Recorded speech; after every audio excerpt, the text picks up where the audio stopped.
안녕하세요. 지식재산 1반의 박수홍 교사입니다. 여러분들, 온라인 계약 때문에 온라인 수업 듣는다고 너무 힘드시죠? 저도 영상을 준비하고 촬영하고 편집하다 보니까 너무 힘들더라고요. 그런데 제가 30년 동안 찾지 못했던 적성을 찾은 것 같습니다.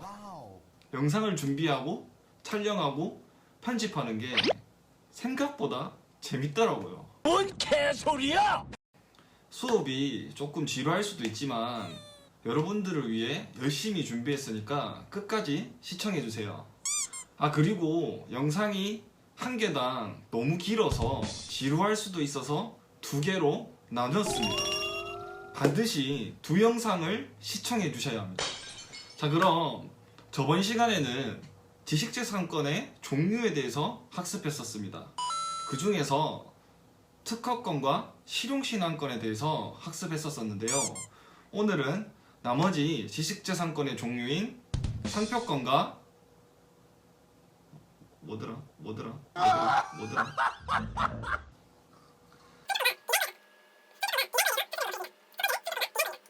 그럼 수업 시작하도록 하겠습니다. 반갑습니다. 수업 시작하도록 하겠습니다. 교과서 41페이지입니다. 자, 저번 시간에 이어서 저번 시간에 특허권과 실용신안권을 학습했었는데요.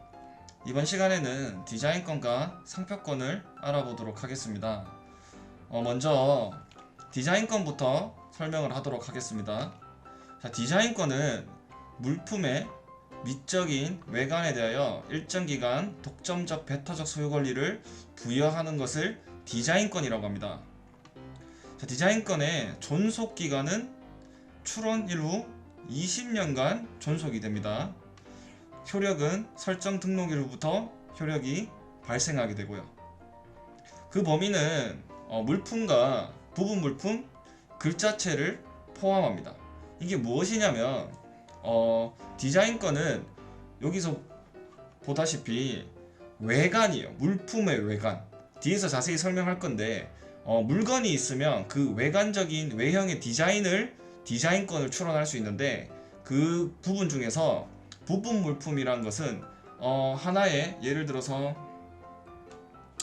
이런 그 핸드폰이 있으면 핸드폰의 일정 부분 여기 카메라 부분만 따로 디자인권을 출원할 수 있다, 이런 얘기예요.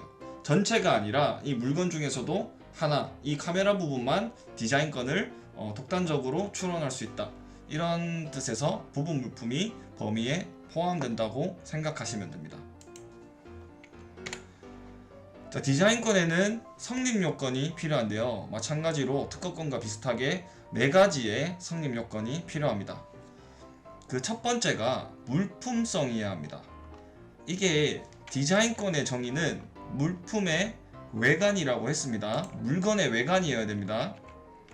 자, 물품성이란 물건을 전제로 해야 된다. 그러니까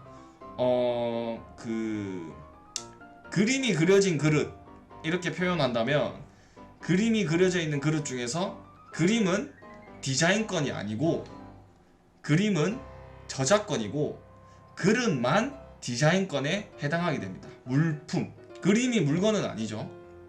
그렇기 때문에 물품의 외관, 즉 그림이 그려진 그릇이 있다면 그 그릇만 디자인권의 대상이고 그림은 디자인권의 대상이 되지 않습니다. 이게 첫 번째 물품성에 해당하는 이론입니다. 두 번째가 형태성입니다. 일정한 형태로 고정되어 있어야 됩니다. 그러니까 즉 기체나 액체, 가루 이런 식의 변동이 심한 것들은 디자인권으로 출원할 수가 없습니다. 보통 형태성이라 하면 고체를 뜻하겠죠. 일정한 형태로 고정되어 있는 물건을 디자인권으로 출원할 수 있다는 얘기입니다. 그 이론이 형태성. 세 번째가 시각성입니다. 육안으로 인식할 수 있어야 합니다. 눈으로 볼 수 있는 것만 디자인권으로 성립할 수 있다는 얘기입니다. 안 되는 예가 소리라고 나와 있습니다. 그리고 마지막으로 네 번째가 시각적으로 미감을 일으켜야 한다. 즉 그냥 한다고 디자인건이 아니라 여기 정의를 보면 물품의 미적인 외관에 대하여 일정한 기간에 뭐 권리를 부여하는데 보면 물품의 미적인 외관, 그러니까 즉 신미성이 해당해야지만 디자인건으로 성립할 수 있습니다. 네 가지 반드시 기억해야 됩니다. 물품성, 형태성, 시각성, 신미성. 즉 물품은 그림이 그려진 그릇 중에서 그릇만 디자인건에 해당하고 그림은 해당하지 않는다. 즉 물품을 전제로 해야 한다. 형태성은 일정한 형태로 고정되어 있어야 한다. 기체나 액체, 가루 이런 것들은 해당하지 않는다. 시각성은 육안으로 인식할 수 있어야 한다. 소리가 안 되는 예 중에 대표적입니다. 신미성은 시각적으로 미감을 일으킬 수 있어야 한다. 이 네 가지를 반드시 기억해 주세요. 그리고 디자인 성립 요건 네 가지를 이 그림을 통해서 예를 들어 보여드리도록 하겠습니다. 이 보통 이런 물병이나 핸드폰 케이스 이런 물건들을 디자인건으로 출원하게 됩니다. 보시면 이 물건 같은 경우에는 물품을 전제로 해야 돼. 이거 물건이죠. 둘 다 해당합니다. 그리고 시각성, 육안으로 인식할 수 있는 것들입니다. 그리고 형태성이 고정되죠. 이게 액체처럼 주르륵 흘러내리거나 그렇게 되지가 않죠. 바람이 분다고 모양이 흐트러지거나 그런 것이 아니라는 것이죠. 네 번째가 시각적으로 미감을 일으켜야 한다. 이게 보면 디자인이 미감을 일으키죠. 막 아름다워야 미감이라기보다는 형태성을 띠고 있고 조금 디자인이 독창적이라면 시각성으로 미감을 일으킨다고 판단하고 있습니다. 이 네 가지를 반드시 기억해야 합니다. 아까 예를 들었던 혼동이 되는 중요한 사항입니다. 여기 보면 미키마우스가 그려진 그릇이 그냥 일반 그릇이 있고 이거는 진짜 미키마우스 모양 형태의 그릇입니다.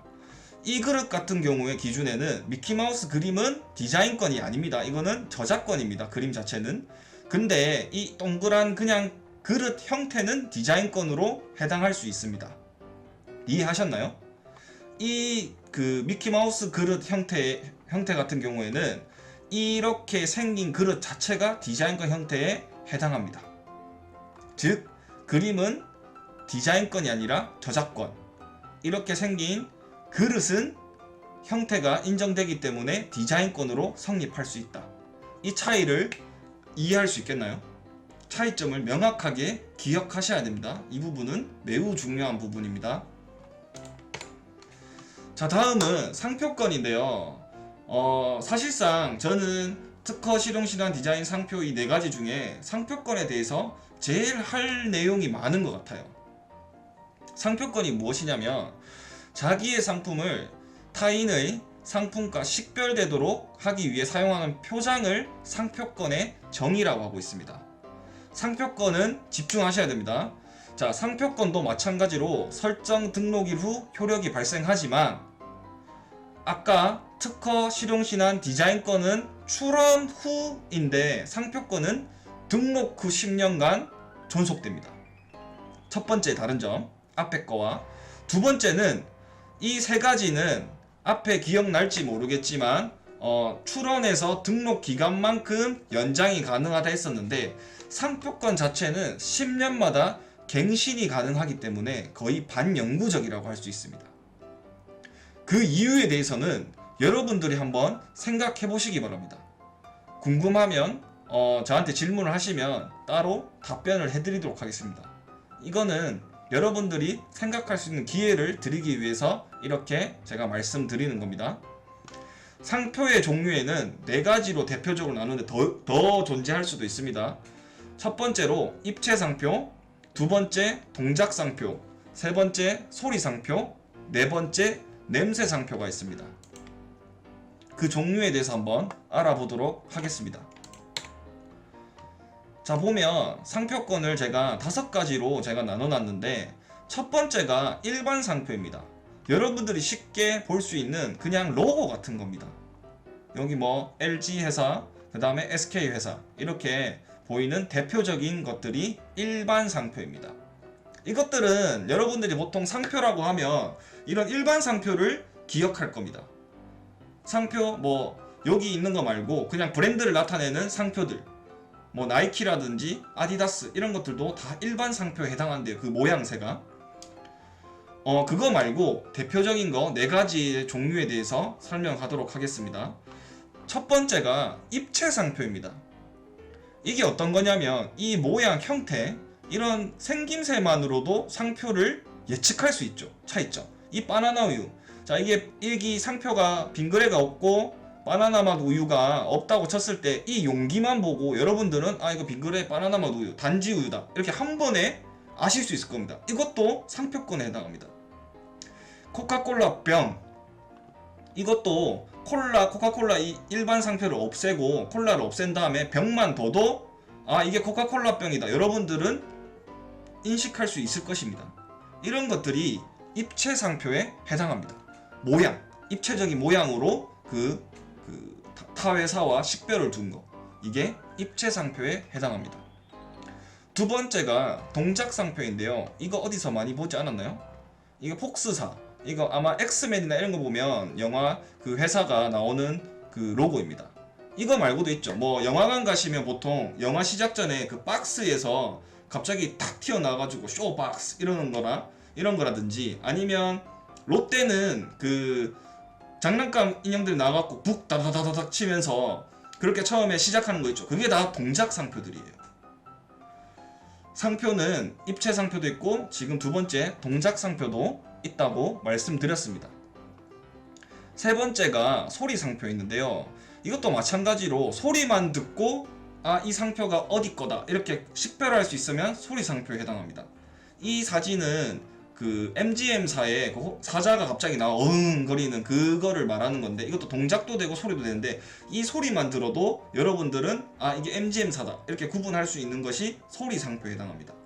이거 말고도 뭐 SK텔레콤 띵띵띠딘띵 이런 것도 다 듣고 이거 SK 거다 이렇게 판단할 수 있다면 소리 상표에 해당합니다. 그 다음에 마지막으로 냄새 상표인데요. 이거는 아몬드는 교과서를 보시면 제가 교과서를 말씀 안 드렸는데 교과서 43페이지를 보시면 프린터 토너의 냄새입니다. 냄새를 맡았는데 프린터 토너의 냄새를 맡았는데 이게 아몬드 냄새가 난다. 그러면 어디 회사 거다. 이런 것 같이. 또는 뭐 향수 냄새를 맡았는데 그 향수의 냄새를 맡고 이거 어디 거야. 이렇게 표현할 수 있다면 그것도 냄새 상표에 해당합니다. 해서 상표권의 종류는 5가지를 제가 예시를 드렸습니다. 일반 상표와 입체 상표, 동작 상표, 소리 상표, 냄새 상표. 이러한 다양한 상표들이 출원이 가능합니다. 다시 정리하자면 상표권은 앞에 있는 다른 특허권, 실용신앙권, 디자인권과 다르게 등록 후 10년간 존속된다는 점이 앞에 거와 다른 점이고 10년마다 갱신이 가능하기 때문에 거의 반영구적이라고 말씀을 드렸습니다. 이거를 반드시 기억해 주셔야 됩니다. 해서 산업대상권 4가지 종류에 대해서 다 학습이 끝났습니다. 여러분들 첫 번째 영상이 끝났습니다. 끝까지 수업에 집중하셨나요? 이번 영상에서는 상표권과 디자인권에 대해서 학습했었습니다. 이어서 다음 동영상에서는 저작권에 대해서 학습하도록 하겠습니다. 반드시 다음 동영상을 재생해주세요. 그럼 다음 동영상에서 만나요.